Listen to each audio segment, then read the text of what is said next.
Assalamualaikum warahmatullahi wabarakatuh. Oke, bagaimana kabarnya teman-teman? Pada semangat? Oke, sebelumnya boleh ya dipimpin untuk berdoa terlebih dahulu, maka sebelumnya silakan buat teman-teman supaya kita dulu. Kali itu kita mulai unit kali ini berdoa masing-masing. Selesai. Oke, alhamdulillah sudah selesai.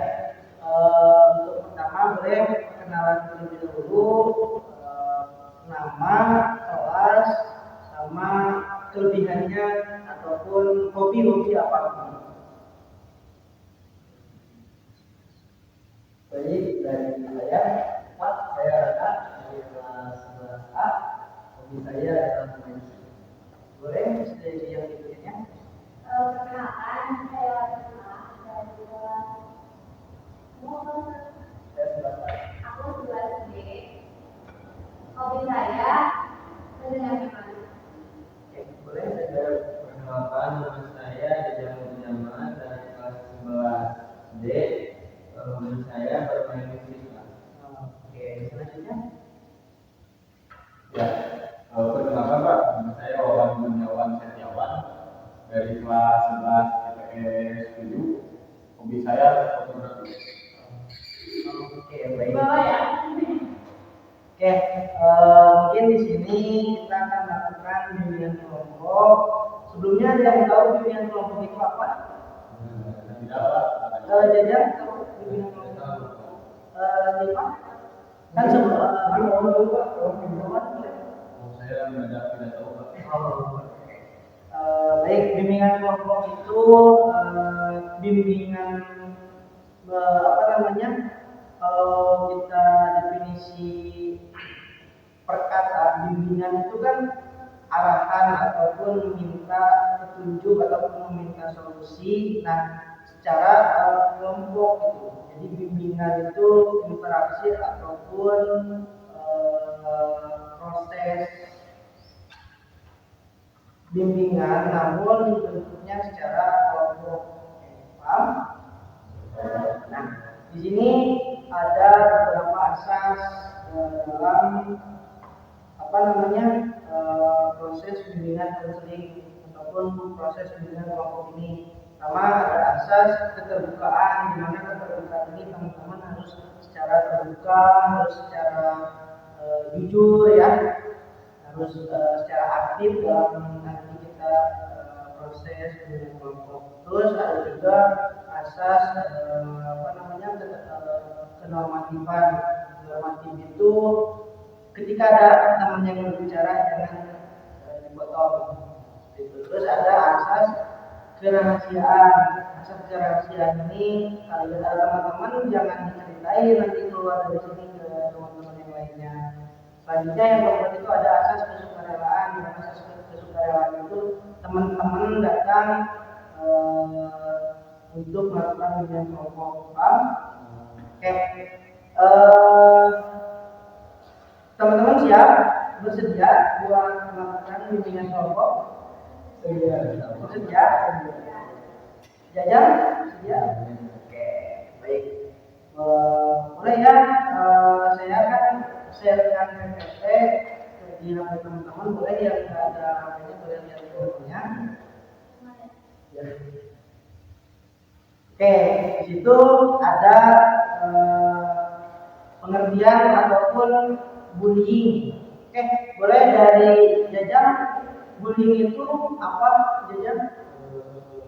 Tahu Pak, belum dibuka. Boleh. Oh belum dibuka ya? Boleh.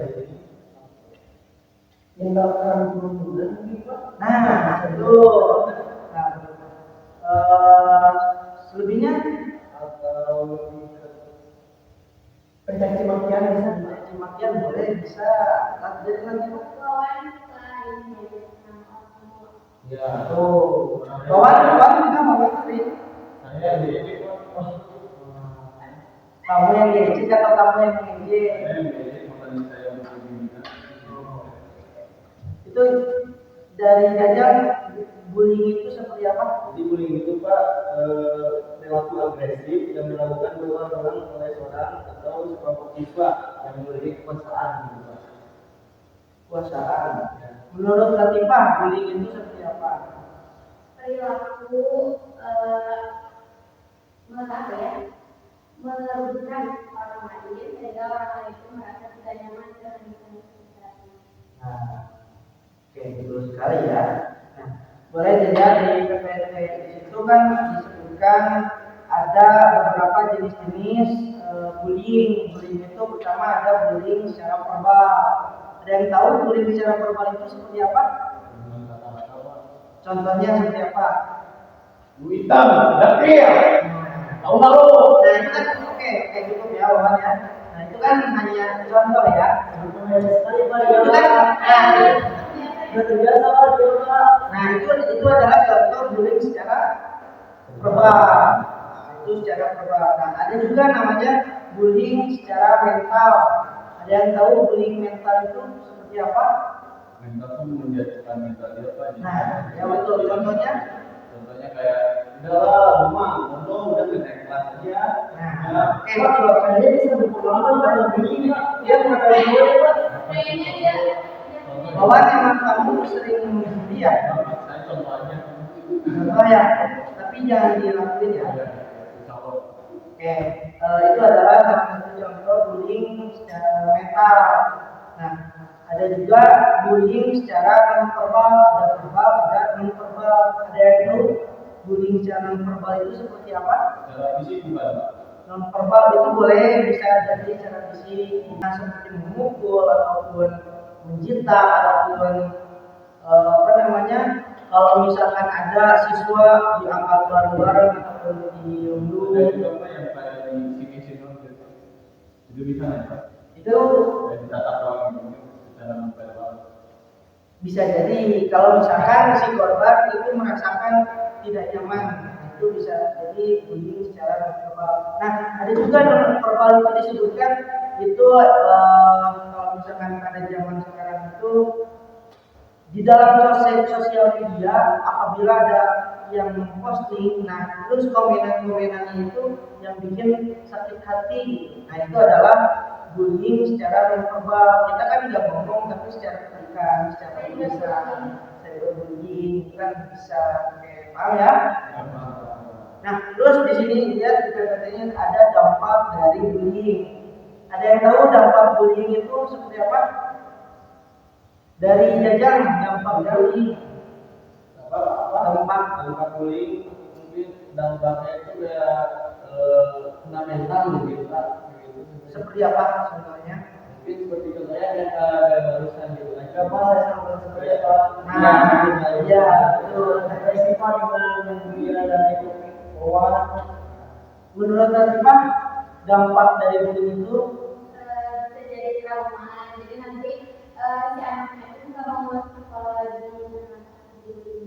nggak punya teman. nah iya seperti itu ya. Terus ada yang lebih parah lagi, bisa jadi dampak bullying itu mengakibatkan si korban itu bunuh diri. Nah, itu adalah dampak fatal dari perundungan ataupun bullying ini. Paham? Sampai sini ada yang ingin ditanyakan? Gimana? Jadi semuanya paham nggak? Paham semuanya? Oke. Terus lihat PPT selanjutnya, di situ ada solusi cara ataupun mengurangi tingkat bullying. Nah, pertama itu adalah dengan percaya diri. Nah, percaya diri di sini disebutkan yaitu ya kamu pede aja gitu. Kamu diledek ataupun kamu diejek, ya kamu pede aja, jangan merasa kamu terpuruk. Nah kalau makin kalian terpuruk, nah makin bullying yang si pembuli ini makin meningkat ya kan. Seperti itu. Oke, ada yang ingin berpendapat? Boleh dari Latifah?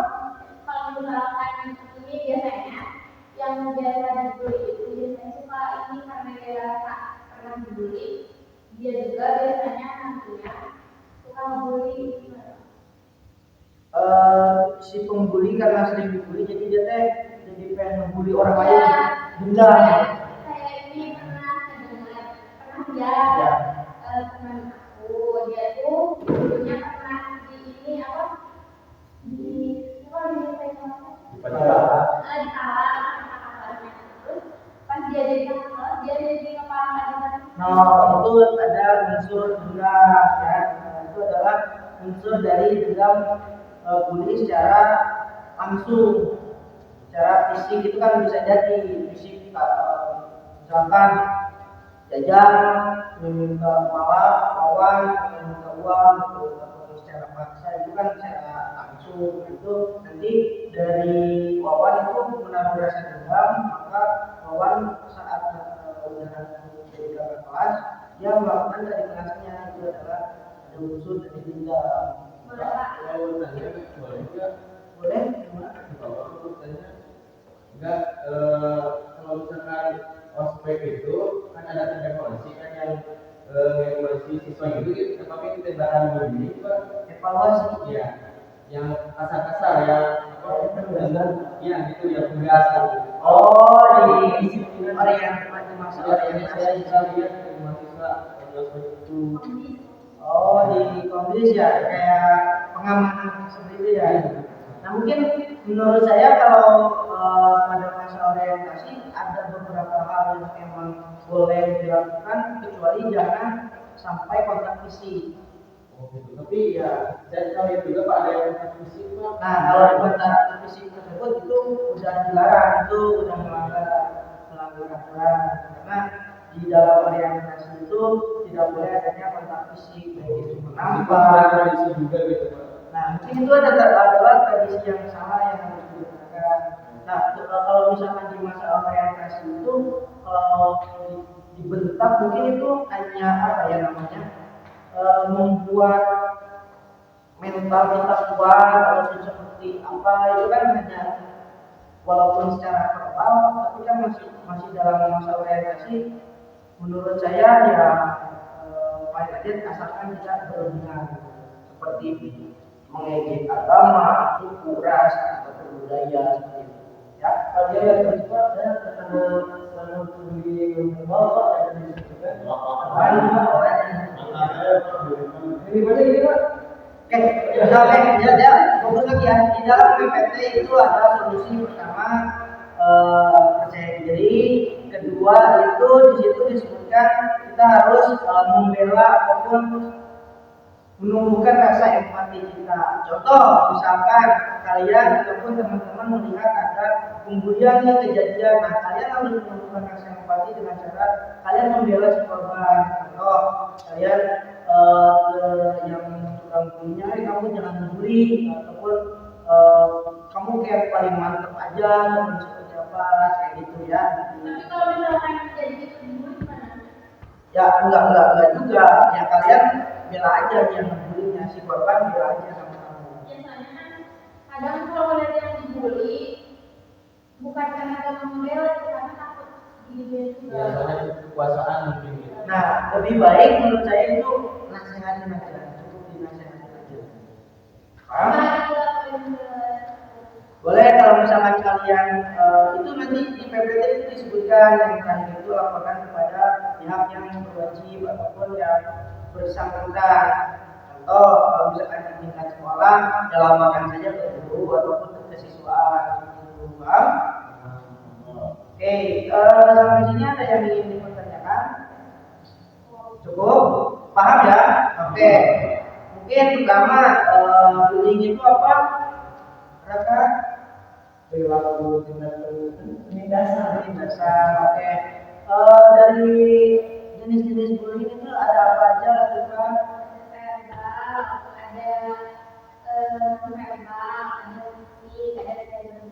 Oke. Jajan dampak dari bullying itu seperti apa? Jadi mungkin contohnya kayak kena mental gitu. Mungkin depresi juga. Saya juga bunuh diri pak. Nah, itu dampak paling fatal, paling parah ya. Nah, kawan, solusi untuk menghilangkan bullying itu seperti apa tadi solusinya? Nasihatin aja Pak. Nasihatin, percaya diri, Ya, percaya diri. menumbuhkan rasa empati, ya, seperti itu ya. Paham? Nah, oke. Mungkin selanjutnya saya ingin bertanya kesan-kesan dalam melakukan bimbingan kelompok ini apa? Boleh dari Nata dulu kesan-kesannya. Mungkin saya pesan saja Oke. Untuk kesannya luar biasa gitu Pak karena mendapatkan ilmu baru mulai ini Pak. Namun untuk kesannya saya juga alhamdulillah itu merasakan secara langsung gitu bagaimana ya secara beli secara langsung kita gitu lapangan dan bagi saya memang dampaknya itu sangat memberikan. Kesannya dari Latifah. Alhamdulillah sih jadinya keluar aja, jadi kita tahu dalam tubuh itu apa, terus apa ya dampaknya bukan buat orang lain, tahu solusinya, terus ya biar teman-teman mencegah supaya kita tidak melakukan bullying. Kita tahu kalau kita yang dibully itu tidak menyenangkan. Kesannya seperti apa? Menyenangkan. Kesannya dari Jajan kesan-kesannya. Kalau pesannya mungkin sangat bermanfaat sekali gitu Pak, bisa ketemu sama teman-teman juga membahas ini karena kan harus gitu Pak, kalau soal tindakan kayak gitu harus dipelajari apa dan aplikasinya gitu Pak. Mungkin pesannya mungkin kalau misalkan kita kena bully, apa gimana sih? Ya kalau kita kena bully ya kita laporkan aja atau gimana gitu ya, atau pihak sekolah kita harus membuat program tindakan bullying gitu, pendidikan bullying gitu Pak. Ya seperti itu. Dari Wawan kesan-kesannya seperti apa? Pesan saya menyenangkan, sangat menyenangkan Pak. Ya untuk pesannya semoga beli ini dapat diantisipasi mau di dalam negeri ataupun di luar negeri mana. Ternyata dampaknya sangat luar biasa. Oke, baik, terima kasih ya. Selanjutnya Bapak nanti kirim link Gipro itu untuk evaluasinya ya, ataupun ada kritik saran dari teman-teman itu sangat membantu bagi saya. Nah, baik, terakhir pimpin doa oleh Jajan, boleh doa dulu. Baik, sebelum kita mengakhiri pembelajaran ini, yang baiknya kita mengucapkan hamdalah bersama-sama. Baik, selesai mungkin. Oke, baik, terima kasih. Kurang lebihnya mohon maaf, apabila ada yang salah mohon dimaafkan. Bila sampai ke saja. Assalamualaikum warahmatullahi wabarakatuh.